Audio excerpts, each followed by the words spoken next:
तीन प्राणी थे, एक मिनट सुनिएगा, तीन प्राणी, दो बूढ़े माता पिता और एक उनका बेटा। तीनों में आपस में बनती नहीं थी, वो कुछ और कहे, पिताजी कुछ और कहे, लड़का कुछ और कहे। तो जिस घर में आपस में एक राय नहीं मिलती है वहां सुमत नहीं होती, तो वो घर निश्चित ही बर्बाद होने लगता है। तो वो तीनों जंगल में भटक रहे थे। संयोग से माता पार्वती भोलेनाथ दोनों लोग जा रहे थे। पार्वती जी ने निवेदन किया शंकर जी से, कहा भोलेनाथ ये तीनों बड़े गरीब हैं, बड़ी दया आती है, मेरा आग्रह है आपसे इन तीनों को कुछ वरदान दे दो। शंकर जी ने कहा देवी सुनो, इनको चाहे कुछ भी दे दिया जाए इनको मिलने वाला नहीं है। बोले क्यों? अरे कहा इनमें कुमति है, आपस में इनकी बनती नहीं। तो क्या हुआ, जब पार्वती जी ने निवेदन किया तो भोलेनाथ आकर उन तीनों के आगे प्रकट हो गए। और स्वाभाविक है किसी के सामने अगर शंकर जी प्रकट हो जाए तो सब लोग वरदान मांगेंगे, मांगेंगे नहीं मांगेंगे। और शंकर जी प्रकट हो गए पार्वती जी के कहने पर, कहा वरदान मांगो, हम आप तीनों के ऊपर प्रसन्न हैं, एक एक वरदान मांगो। तो सबसे पहले बूढ़ा माता ने वरदान मांगा। जानते हो क्या मांगा?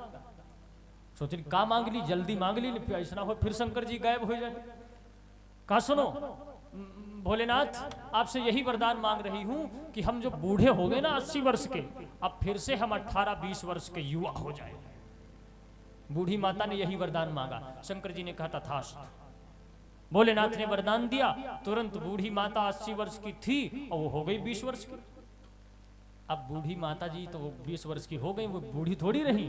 तो सोचा भी बुढ़ऊ के पास हमारा काम क्या है। वो बुढ़ऊ की तरफ हिलाया हाथ, कहा टाटा। वो तो चल पड़ी। बुढ़ऊ ने देखा, कहा अच्छा मतलब हमको छोड़कर जा रही। शंकर जी हमको भी वरदान दो। कहा तुमको क्या चाहिए? कहा सुनो जो ये हमारी पत्नी हमको छोड़कर जा रही है ये अब है कुतिया हो जाए, यह वरदान मांगी थी, इसका काम ही ऐसा है, हमको छोड़कर जा रही। शंकर जी ने कहा जाओ बेटा, ये भी वरदान दिया, जो तुमने मांगा सो दिया। अब वो बूढ़ा महतारी बन पे रहे बड़ी सुंदर स्त्री, वो बन गई कुतिया। अब ही तक हाथ हलौती रहे, अब अही तो बुढ़ऊ पीछे ऐसे पूछ हिलावे, तो बुढ़ऊ कहे भाग जाओ भाग जाओ भाग जाओ। तो नंबर आया उस लड़के का बेटा तुम भी कोई वरदान मांग लो। वो कहला भोलेनाथ बस इतनी कृपा करो कि हमारी माता जी जैसी थी उनका वैसे कह दो, यही वरदान है। शंकर जी ने कहा तथास्तु। बूढ़ा माता फिर वैसी की वैसी हो गई। वापस आए और कहा देवी देखा मैंने तीनों को वरदान दिया, किसी को कुछ मिला नहीं मिला, इसलिए सुमति होनी चाहिए।